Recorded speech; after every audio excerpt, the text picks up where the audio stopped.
Thank you so much. It's really an honor to be here. I always love being able to connect with everyone and share whatever insights or experience or wisdom that I have.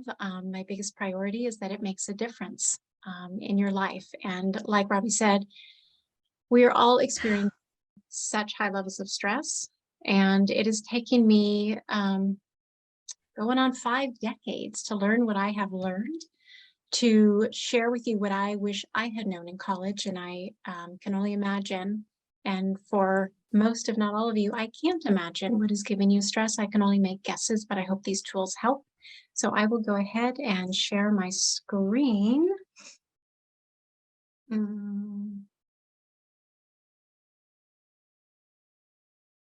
we go. Okay. So what this is about today is to really help all of us appreciate and understand that in as much as we focus on mindset, which is important, and positive thinking, which is important, or have ideals to reframe our narratives, it's also incredibly important to understand that we can't outthink stress. And I know that may be a pretty bold statement, given how we're taught to reframe our thoughts and to be aware of how important our thoughts are. I want to let you know that our thoughts are very important, but unless your body feels safe and calm, the body always wins. It always overrides. So for that reason, what I will be going over today is body-based stress management. I will also be touching on, and I really emphasize touching on rather than in any comprehensive way teaching mindfulness, but I hope that what I touch on either deepens your already in-use practice or piques your interest to learn more about mindfulness, because it really helps with self-awareness and stress management and emotional resilience. And what this is all leading towards is, well, 2 things. Number one, my hope is that it minimizes your suffering. There's enough suffering in the world, and I hope that what you learn can start to minimize whatever stress and suffering you're dealing with to help it make it more manageable. But that it also leads to wise decisions, wise actions, so that you're able to take like a bird's eye view of your life, and that your higher, wiser self is in the driver's seat more often than fear and stress are in the driver's seat. Okay. So here's the lowdown on what I will be teaching, and ideally, more importantly, what you will be learning. And all of these are at a high level. You're not going to walk away having felt like you took a science course, which is not what you signed up today to do, but having a sense of, I may not remember the exact words, but I remember some of the mechanics. I had some personal insights, and I have some takeaways about something called the vagus nerve. You'll learn a little bit about the way your brain functions so that you can optimize how you care for yourself. Same thing for the nervous system, why it's so important in terms of stress management. Some simple, immediate techniques to gain calmness. Like I said, a little mindfulness and wise decision making. So let's go ahead and dive in. All right. So what I want to talk about is what is called, well, it's called 3 things. You choose the one that you'll remember. The emotional hijack. Sometimes it's called the limbic hijack. Sometimes it's called the amygdala hijack. Okay. So the most primitive part of our brain, the oldest, least part of our brain, sometimes called the lizard brain, the mammalian brain, is down here. We have all the feels, the emotion center, the fear center. It's called the amygdala. It's this little gland in the limbic system that connects to the spinal cord. When you think about who we are as human beings, we are built to survive. It trumps absolutely everything.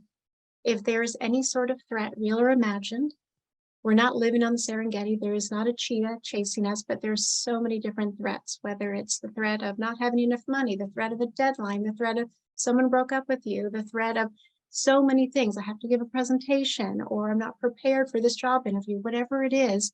The limbic system has this little gland in it, the amygdala, lights up And when that threat goes on, the nervous system starts talking and nothing else matters but what they figure, meaning these parts of our body, are online saying, danger, danger, danger, keep this person alive.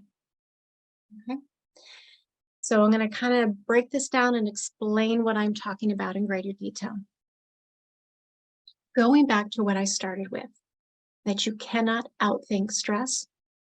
When you think of the communication highway being our nervous system that connects our body to our brain, 80% of communication is from the body to the brain, which of course means only 20% is from the brain to the body. I don't know about you, but when I heard that, read that, I was like, oh my God, we are so in our heads thinking if I just think the right thing, if I have the right attitude, if I try to strategize through this, or if I try to stay positive, I can change things. We've got it backwards. We need to calm the nervous system so all the cues become safety cues, not danger cues.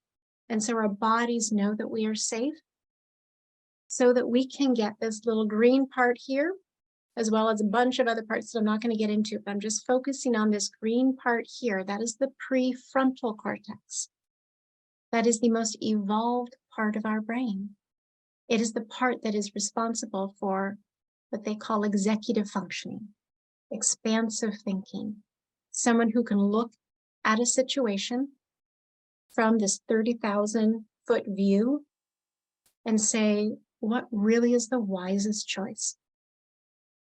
Okay, that's where I want to support you today, from being able to move from the amygdala to the prefrontal cortex once your nervous system is calm, is the you can do that.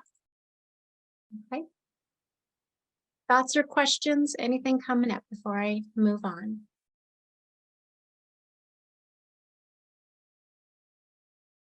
Okay. Moving on. Okay. Vagus what? What are we talking about here? There is this very important nerve that I just want you to be aware of, because what I will be showing you in terms of practices to get your body into a state of calm are all connected to the vagus nerve. And the more toned your vagus nerve, the more resilient and sort of in shape, so to speak, your whole body will be, from moving from a state of activated, agitated, nervous, anxious, overwhelmed energy to a state of calm. So the vagus nerve is the 10th cranial nerve, and it is located at the base of the skull.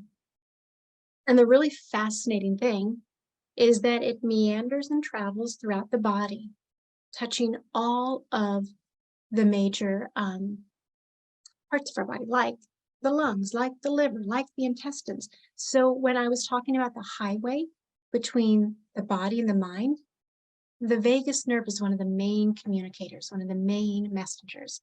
And so again, I will be teaching you some exercises to tone it for resilience.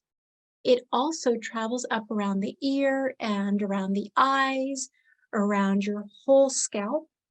So what I'm teaching you will just be this much of this many. So if you wanted to Google vagus nerve exercises, you would run into so many great articles and YouTube videos explaining it more deeply and showing you even more exercises. And the reason I encourage you to do that is, number one, I just don't have enough time. This is not a course, it is an hour. But all of our nervous systems are different. What works for me may not work for Robbie, may not work for Simone, may not work for Rosalind. But the biggest thing here is to get to know your own nervous system so that you can move from a place of awareness.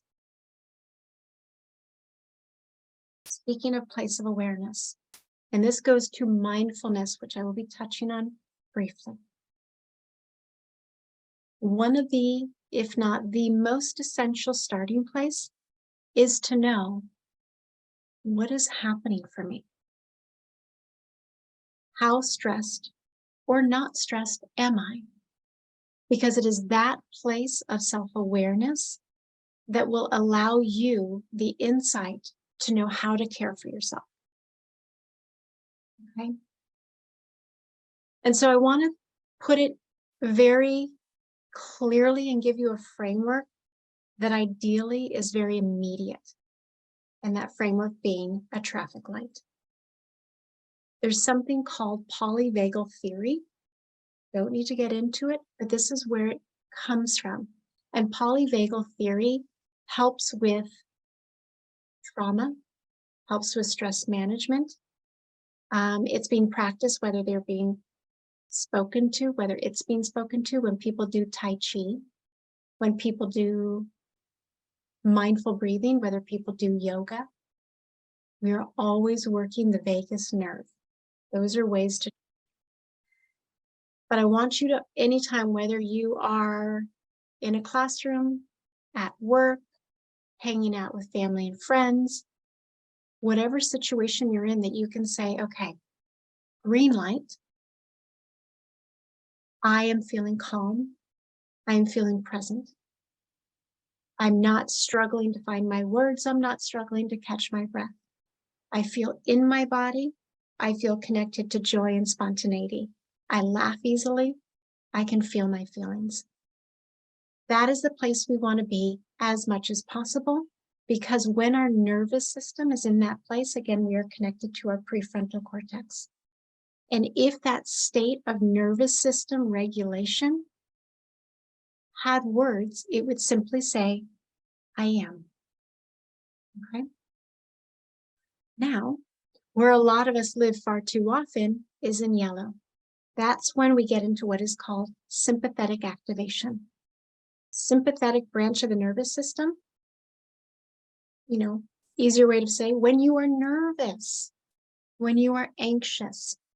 Imagine you had to speak in front of the class if that's hard for you. Imagine you wanted to, ask someone to hang out with you for the first time. Imagine you had to have a very difficult conversation. Imagine you had to go in to give a test that you weren't prepared for or were prepared for, right? We all can connect to what that feels like in that activation. And it's a wide spectrum.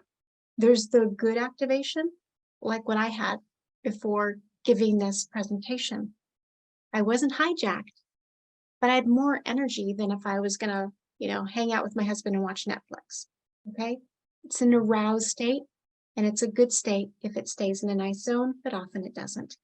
And if it had words, it would say, I have to. Think of all the things that you need energy to have to do. Right? So many things. You have to get out of bed. You have to get to where we need to get to. You need to do these things. You need to pay your bills. Like, there's so many things we have to do. It gives us a little bit of energy, but it can also go a little rogue on us. Sometimes it can hijack. Okay? And we can stay in those elevated places of being in the yellow for too long, where it feels like we're in chronic stress, right? Where you feel like, I have a dry mouth, my heart is beating too quickly, maybe my blood pressure is elevated. Everyone just says, I'm just really stressed, I'm just really stressed, I'm just really stressed. That is a way of saying, I'm in sympathetic activation, I'm in the yellow. And ideally, we don't stay there long, but I think most of us have stayed there for too long. It can lead to higher levels of hormones like cortisol and adrenaline that are really wonderful. They've kind of gotten a bad rap. In the short term, they help us. But if we have them for too long, they harm us. Make it really difficult to sleep. Make it really difficult to think. Make it really difficult to connect to happiness, connect to ourselves and other people. And that leads us to the red light. If we are in those states for too long, this is chronic stress and trauma that feels unabating, or we haven't had the tools, because really trauma is about being faced with something that we don't have the resources to manage. It's a simple way of saying it, which means something can be traumatic to one person when it's not for another. It's not good or bad. He or she or they are not stronger, or no one is less strong or weak. Everyone's nervous system is just different. And so it's important, I think I've worked with many clients, and I'll tell you, I realized I just sort of jumped in. I didn't tell you my background. My training is as a therapist, and I started my training in 1997. And then I transitioned to become a coach in 2007, and have been working with people to achieve their goals. And much of it in the last 5 years has been around emotional regulation and anxiety management. Okay? And so by the time I get clients, they often are at this place of, I can't. They have been in the yellow, like the upper stratosphere of yellow for so long that they're starting to experience burnout. Tired all the time, feeling beyond overwhelmed. And from the outside, they can look fine. Like people are like, wow, that person is so chilly chill. But inside, it's that the stress has gotten so intense that they kind of look like they're fine from the outside, but they're experiencing some depression, some overwhelm, burnout. It's called shutdown. There's a name for it, ventral vagal shutdown. It's like playing possum, or those fish at the bottom of the ocean. Predator comes and they play dead. Survival mechanism, and it's baked into our nervous systems. So I want to stay here for a moment and give a scenario. And the reason I want to share the scenario is, again, to take out any judgment. There's no good or bad, and this story hopefully exemplifies that. But what I want you to walk away from this, training with is this tool that at any moment you can say, am I green? Am I yellow? Am I red? Am I am, I have to, or I can't? I simply can't. That's how it can feel. So when I was learning about this, it was a woman giving this presentation, and she talked about, she was a therapist, or is a therapist, and she was at a conference with a bunch of therapists in New York City. And she and a colleague during a break or lunch went into Central Park to chat and have a cup of coffee. And while they were sitting there, they were mugged.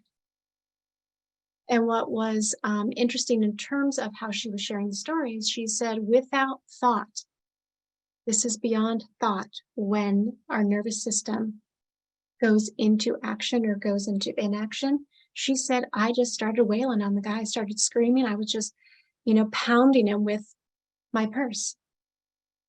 And she said, my colleague became small and immobilized. And then they went back to the conference and they recounted their experience of what happened. And what happened externally in terms of how people were responding is that so many of the other colleagues to the woman who shared the story was like, wow, you're amazing. You're like Superwoman, Wonder Woman. You're so strong. And right. And her friend went into shame. Why did I do that? I would have thought of myself as someone who would have fought back. I didn't know that I was any adjective you can think of that was really self-recriminating about her own self-judgment. This is about survival. These are not choices. These are states of physiological activation. And knowing where we are allows us to care for ourselves differently and build up greater resilience. Any thoughts or questions that are coming up when you think about yourself, your life, and awareness at different states that you might have been at different times? Maybe when you're in an argument with someone, maybe when someone was calling you out, maybe when you were nervous for something, maybe when you felt overwhelmed. I know these can be deeply personal too. If you can you raise your hand, or maybe Robbie, you can help me if they can put up like an emoji and you can share with me. Is this resonating? Is this connecting with your felt experience of being a human being?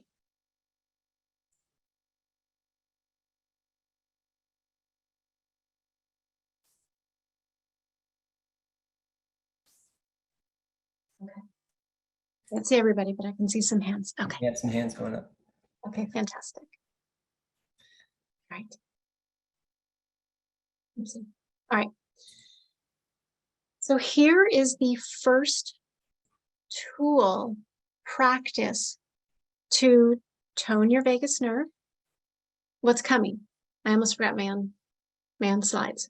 I want to teach you about the sympathetic branch and the parasympathetic branch of the nervous system. And then the next slide will teach you a breathing technique that will help to engage the nervous system and tone your vagus nerve so that if you find yourself in anything other than green, you can return to green. Okay. So, little physiology lesson, there are two branches of your nervous system. One side is what's called sympathetic. Remember I talked about sympathetic activation? And the other side is parasympathetic. I'll start with sympathetic. That is when it's the arousal state, when there's more energy, like the gazelle on the Serengeti. The gazelle's getting chased. Sympathetic activation is going to go into full effect. Her blood pressure and her heart rate are going to go up. Her blood is going to go to the extremities so she can run like hell to save her own life. The attention is not parasympathetic on rest and digesting her lunch because she would be someone else's lunch. She needs to run. Okay. I think of this as upregulating. And when we are in sympathetic activation, we are more nervous, more anxious, more energized. And our heart rate goes up, our blood pressure goes up, and we are more in a place of fight or flight. And by the way, I feel like most of us are there far too often and not in places where our lives are in peril, but there is a perceived threat, maybe small, maybe large, but those neural pathways in our brain, often for many of us, if we have recurrent stress, they're deeply grooved and we can go there so fast. Our body has been trained and conditioned to go into sympathetic activation too quickly. And we want to rewire it so that it is not as reactive and can be a little slower, and we can be at choice in our life in terms of calming our body. So that's where parasympathetic comes in. Parasympathetic is downregulating. Think of sympathetic as like pushing the pedal when you're merging onto the freeway, like gotta get going. And parasympathetic is pumping the brakes. You're about to hit a stop sign and you want to be safe and calm. Parasympathetic, when we are in that state, we are in the green. I am. It's rest and digest. It feels calm. It feels good. And we are connected to our prefrontal cortex. Sympathetic, it gets going too high. We're all amygdala, all limbic system, all fear-based, super primitive in how our brain is functioning. We're there for too long or too intensely. All right. So I want to teach you about vagal toning and how to, and I didn't fix it, parasympathetic nervous system. That's been sitting there for so long and I keep forgetting. Okay. Vagal toning engaging the parasympathetic nervous system, S, not W. Ratio breathing. So when we inhale, we are engaging sympathetic activation. Heart rate goes up, blood pressure goes up. When we exhale, we are engaging parasympathetic. Blood pressure and heart rate go down.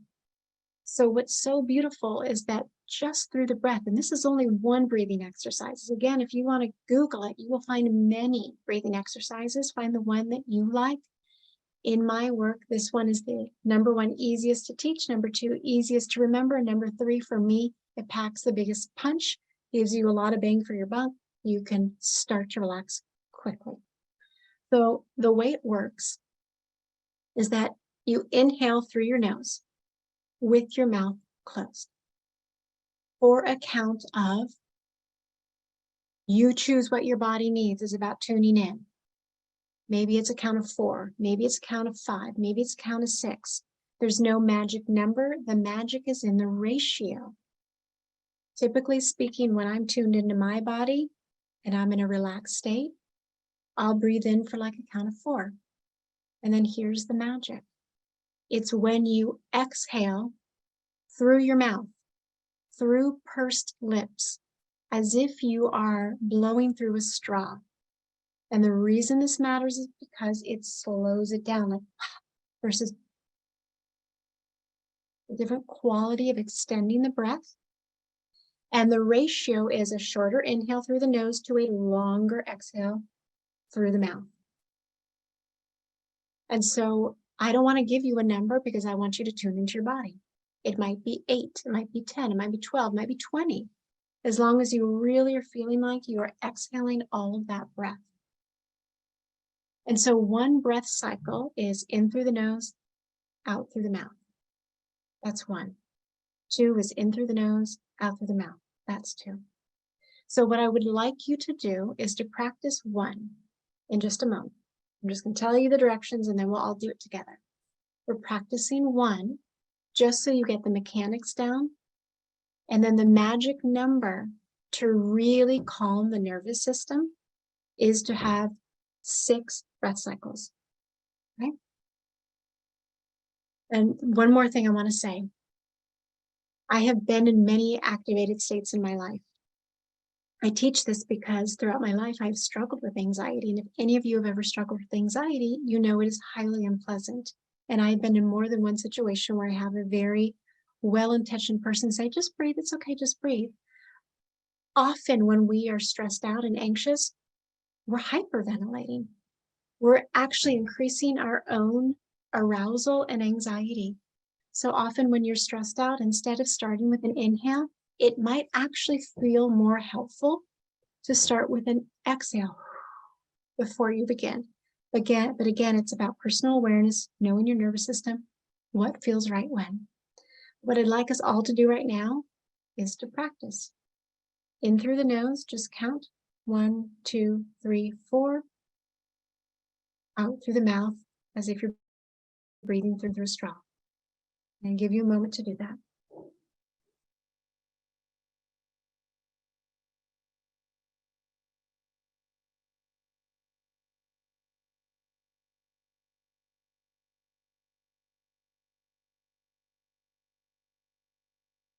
Now what I'd like is I want you just to notice if you had that traffic light in front of you, give yourself where you are. Green, yellow, red. And I'd like everyone to do 6 breath cycles and just notice where they feel, what they feel. So I'm going to begin now. Inhale, exhale, 1 breath cycle. Please do 6. And then when you're ready, if you can put a little sign up, a little hand up that tells me when to proceed.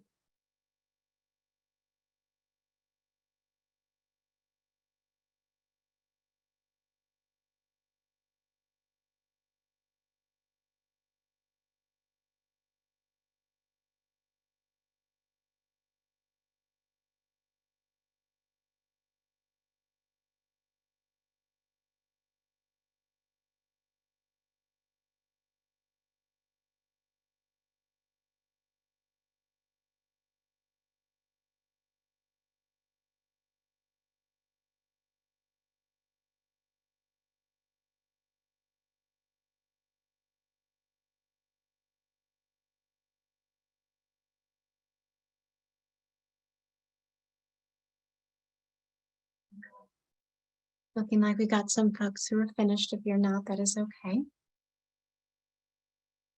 When you think of the day that you have had thus far, it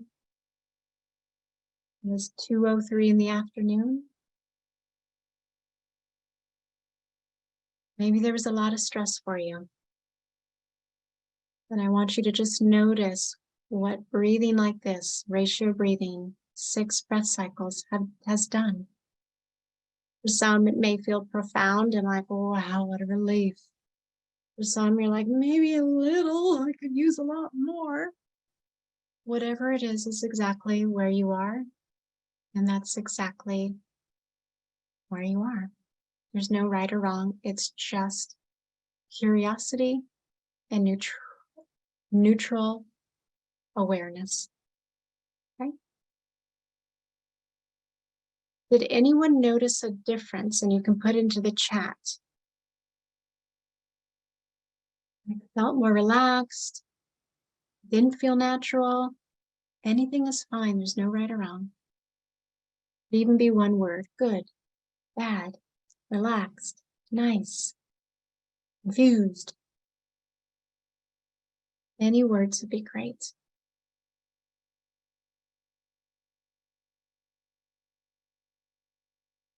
I can't see any faces anymore, Robbie. If you're seeing anything, let me know.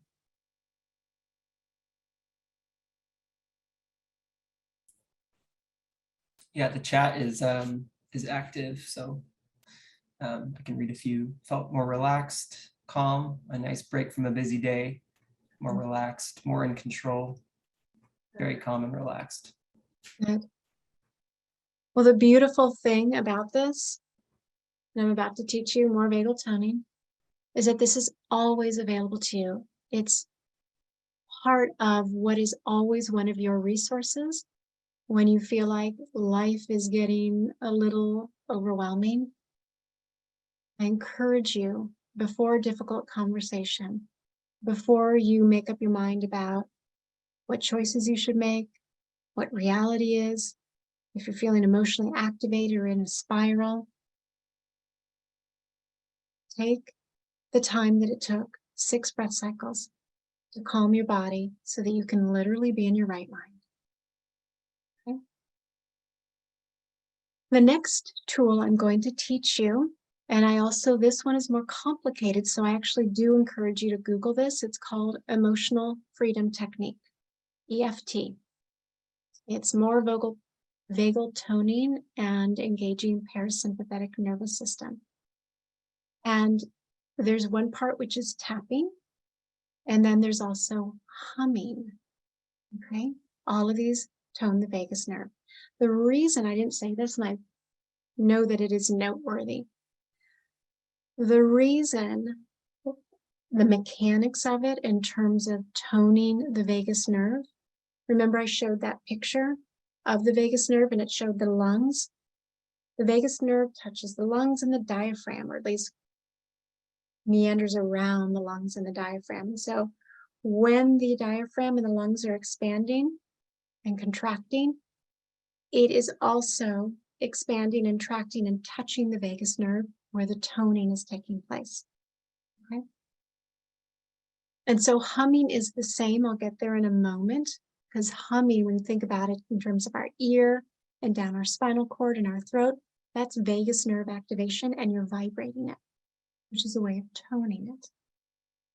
So there's something called emotional freedom technique, which is really based in like acupressure and acupuncture. It's these ancient traditions of understanding the meridians of the body.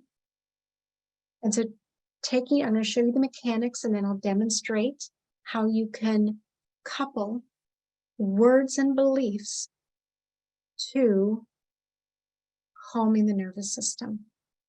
So you can see through her hands, and I'm going to move all our lovely faces over here. She's starting with the side of the hand, and you're taking 2 fingers and you're just tapping here, the crown of the head, above the eyebrow, and I'll send a video that can be shared. You don't need to remember all of this. Side of the eyeballs, temple, underneath the eye,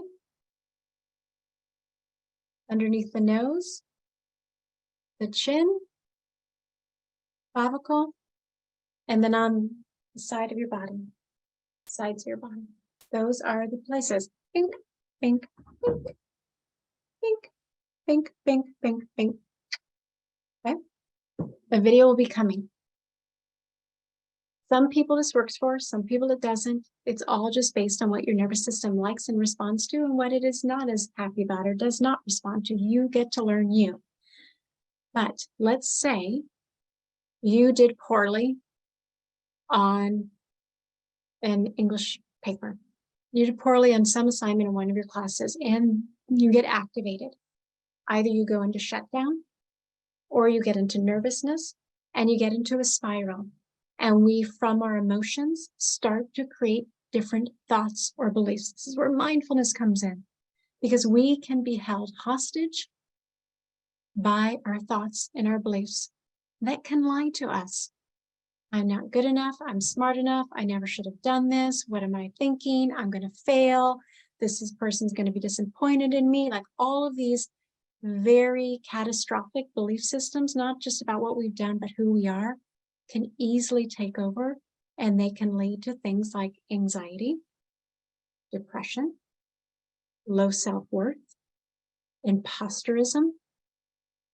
They can convince us of things that are not truth and not truthful, and actually impede our ability to be resilient.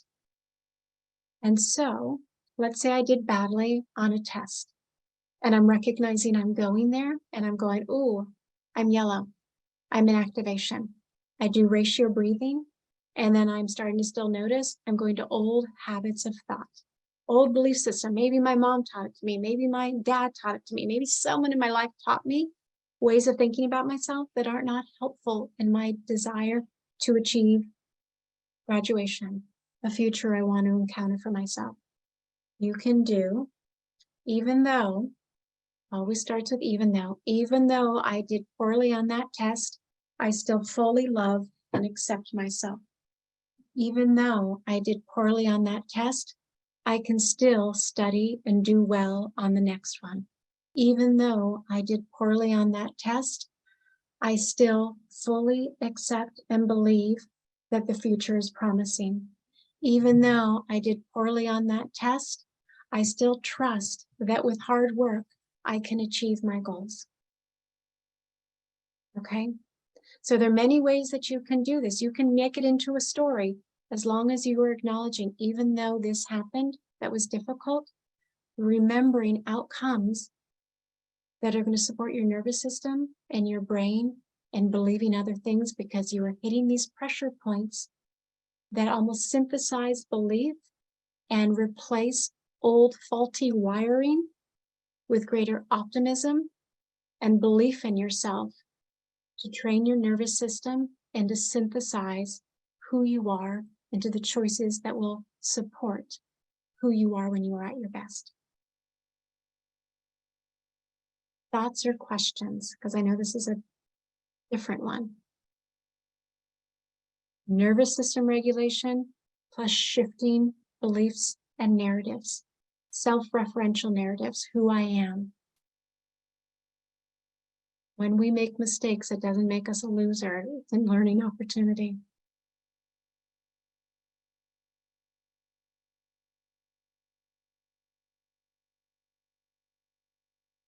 Has anyone ever heard of this? Has anyone ever heard of this? Maybe another, do we need another emoji? I don't even know what they are.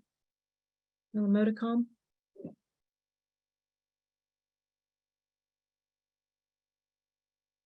Maybe I should ask it different. Okay, so I've heard of this. It's a practice that my grandmother actually taught me in middle school, actually. So it's something that I also used throughout high school and college. Yeah. So did you find it helpful, or can you share any more?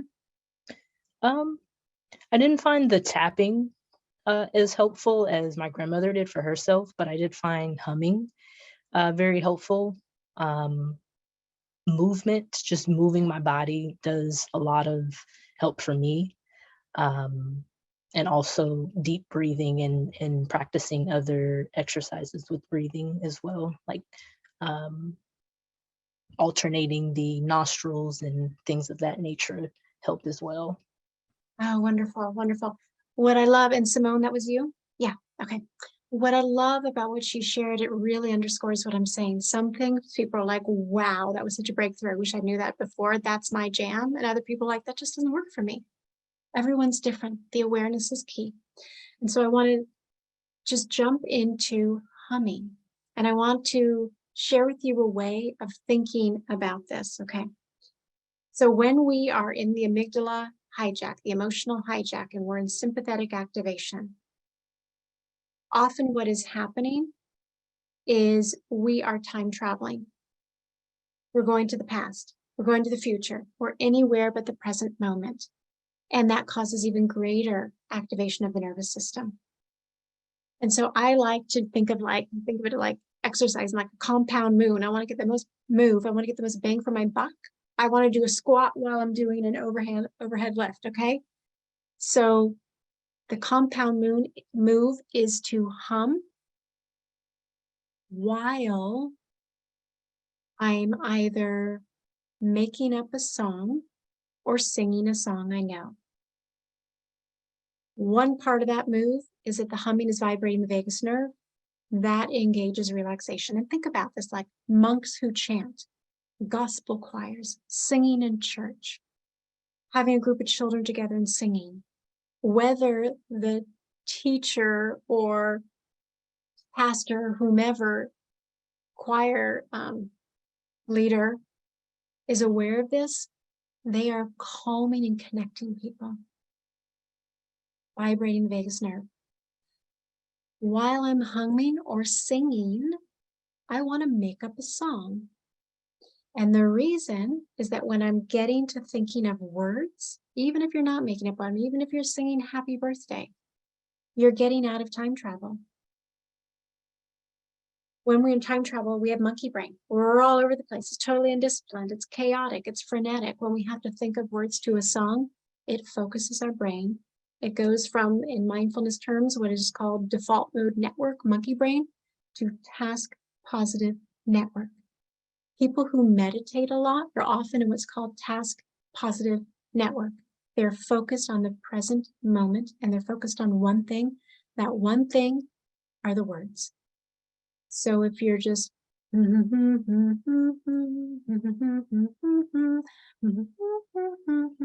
if you're not saying them out loud, okay, you are training your brain to get focused on one thing, the words, and your vibrating vagus nerve.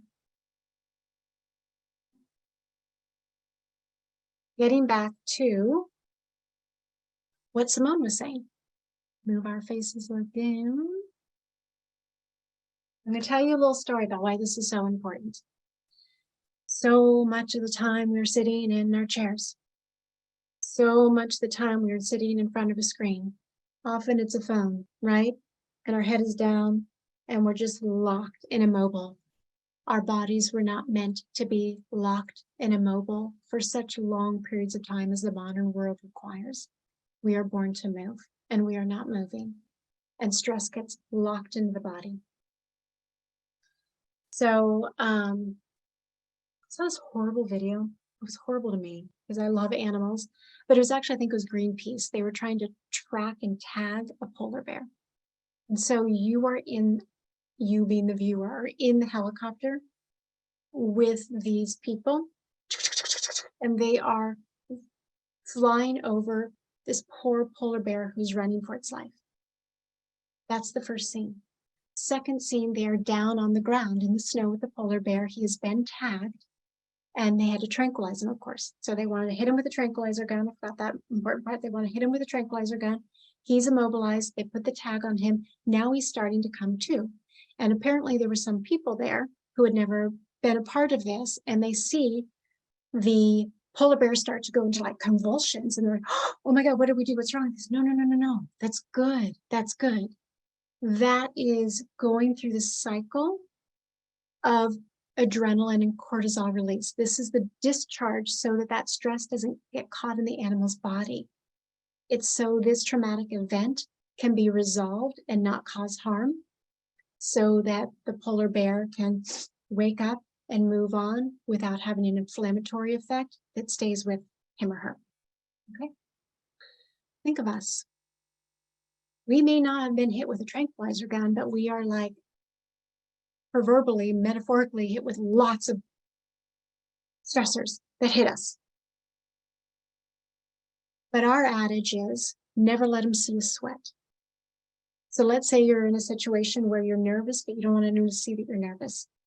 Maybe you felt called out. Maybe you felt humiliated. Maybe you felt put on the spot. Maybe you asked for the answer, you didn't know the answer. So many situations where you can feel incredibly stressed, and we just swallow it and stuff it. We have to move. It reminds me of like if you're in a city street and you're about to step off a curb and maybe a car is buzzing by or a cyclist is buzzing by and you stop. We do one or two things after that. Either we laugh or we cry or we shake. That is our nervous system. Those are not things you chose to laugh, to cry, or to shake. That is the nervous system discharging stress. And so if you've done something or been the recipient of something where you find, getting back to the traffic light, you have been activated and you want to return to I am green, get up and move. I have one colleague who calls it shaking the slugs off. She imagines she has slugs all over herself and she just shakes it off. You can stomp, you can dance, you can run, you can jump. It is completing a cycle of discharging the stress so that you reset your nervous system. Stretching does the same. Get up and stretch. But the most important in all of this is tune into your body. Is it requiring upregulation? Maybe you're kind of shut down, you've been a little depressed, and maybe jumping would be better. Or is it requiring, like, I just feel like this urge to just stretch like this. It just feels right. Tune in and listen. But we are not just body, we are not just mind, we are body. Okay?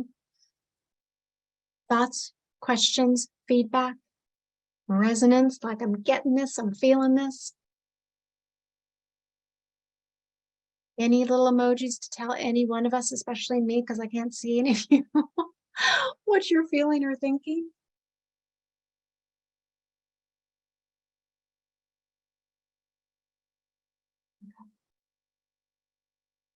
Moving on. Okay, so mindfulness, what is it?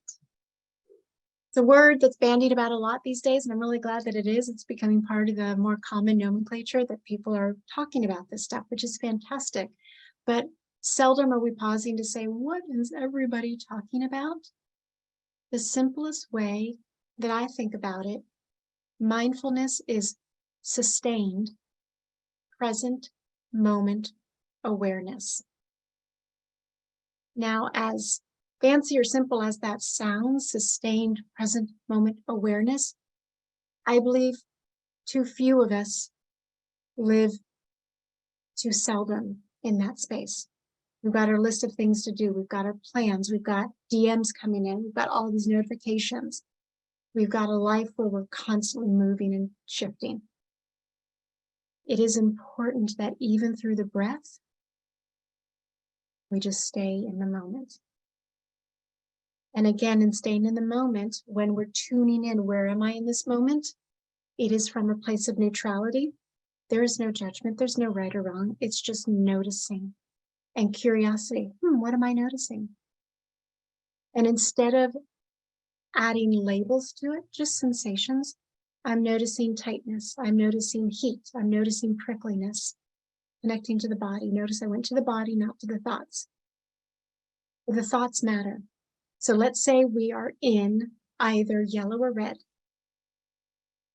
Man, oh man, if those belief systems don't start kicking in about how horrible someone else is, how unfair this is, how this always happens, how this never happens, all of these belief systems start kicking in.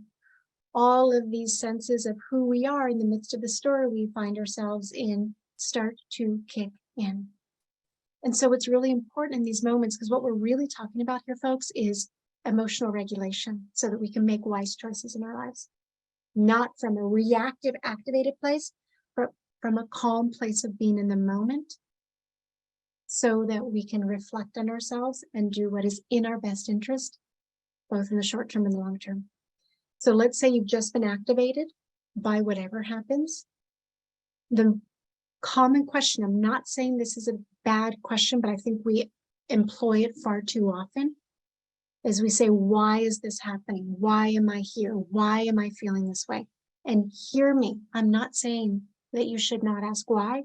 I'm saying ask it less. And the reason is because why can lead to narratives that are disempowered. Why? Because I've always sucked at math. Why? Because I'm a bad friend. Why? Because I fill in the blank. Can't do this, haven't done this, I'm not good enough. When we start to have those narratives, we know we're caught in faulty thinking habits and we're creating a situation we're creating a situation where we're getting ourselves even more activated. And it's not to say also that sometimes, like, I will own this. I am not good at math. I have been not good at math for a very, very long time.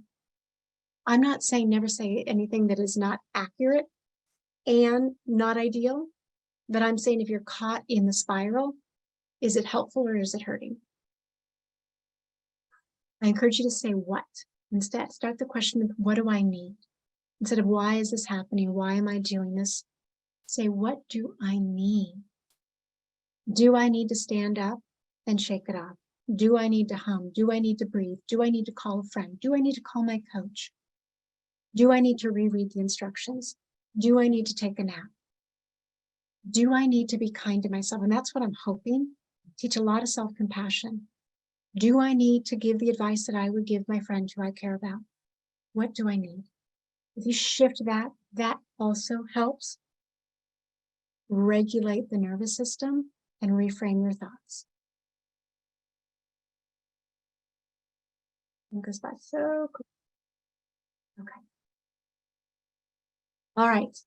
So what we've all been talking about, or what I've been talking about, is getting us to our prefrontal cortex. Because you all know better than I the contours of your life, the demands in your life. And life is already hard, and then you're a student on top of it. And when I say hard, it just means it's wonderful and incredible and hard, depending on the day, the moment, the week, right? It is not without its stressors.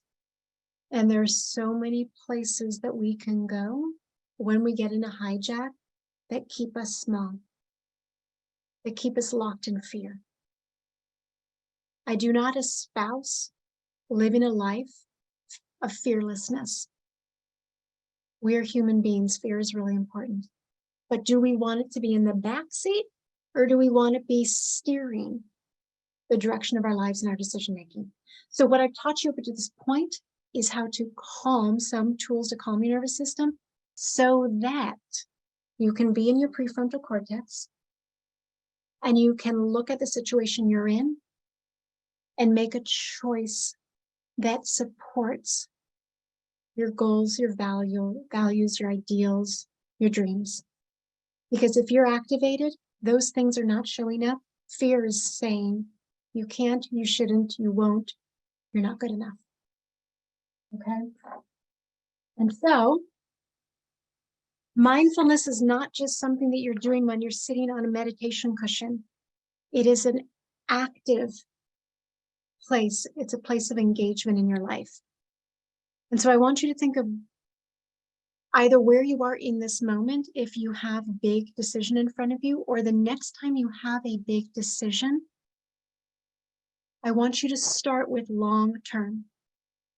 As a coach, what is so important when someone explains that they are in a situation like, I don't know if I should stay in this class or drop it. I don't know if I should stay in school or drop school.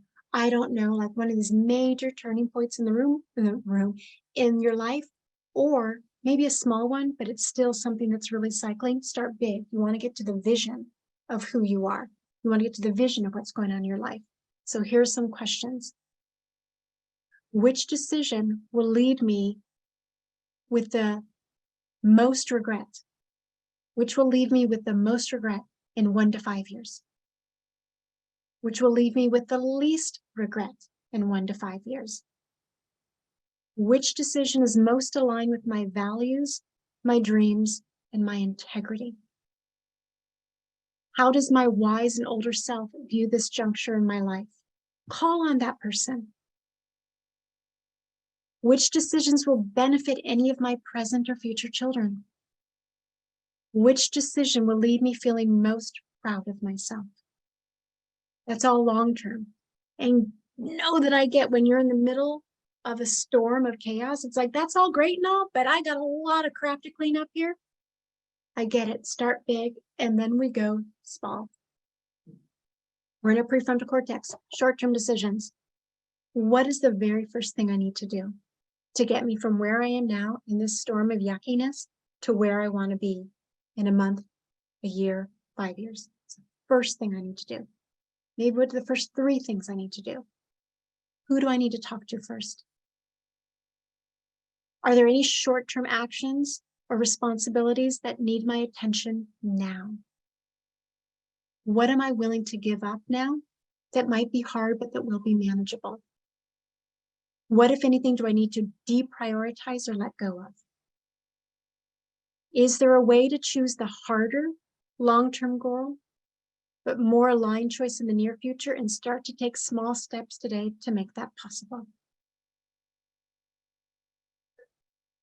So these, as you notice, are all big, open-ended questions, things that take a lot of thought and consideration. These are conversations you can have with a coach who is trained to give you the space to make sure that you are not making a decision that you will regret, that your future self will regret because fear and your activated body was in the driver's seat of your life. Okay? So we are already at the end as time goes by so darn quickly. But what I'd like you to do, even if it's just one word, one sentence, is to take a moment and to answer one or more of these questions. What insight was sparked by what I learned today? What's one thing I can do today? Where am I on the traffic light right now? So if there are any words that you want to type in to share, what I know is that it gives license to other people. Maybe they were thinking the same thing. It's very affirming because we are in this together, in as much as it feels like we are also isolated and separate. Okay? And of course, any thoughts or questions?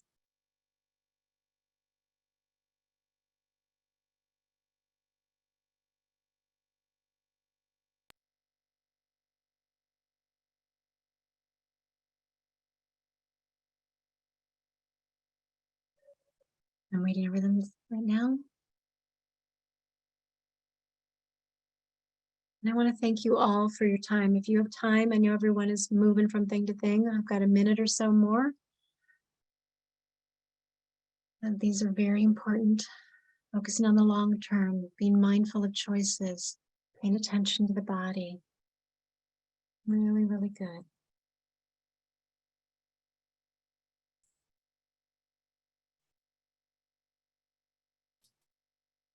Right. Well, I'll hand it over to you, Robbie, to close us out. But other than that, I just want to thank you for your time and attention. And I hope this helped in a small way and perhaps a bigger way as you begin to practice. Thank you, Kristen. If we could give a round of applause to Kristen, either virtually or come on mic and just give her a round of applause. Thank you, Kristen, for spending the time with us and sharing your knowledge and wisdom in this space. I know we've done this several times and I've walked away with different things each time. And it's just the simple things, I think, that can maybe go the biggest distance kind of in a stressful, high stress space. So thank you again, Kristen. Students, thank you for joining. We did record this, so we'll make it available for future reference soon. We'll be sharing it out or posting it on our website. So keep an eye out for that. And in the meantime, if you have any questions or are looking to connect with your CSF coach, they should be reaching out to you around this time. We have coaches starting at different times. If you have any questions or anything, though, you can go to our college services website and there's a contact us form in there. And you can also always just email our college services team at csfscholar@collegesuccessfoundation.org. I'll drop that in the chat here so everyone has that. But any final questions or anything here?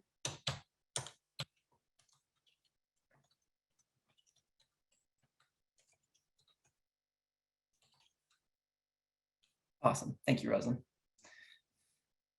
All right. Well, thank you, everybody.